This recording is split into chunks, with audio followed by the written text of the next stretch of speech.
Meaning of garter. Garter.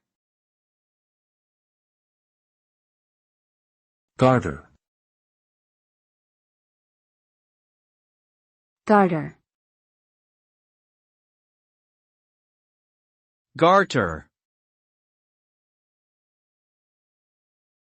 A garter is a decorative band worn around the leg, typically just above the knee.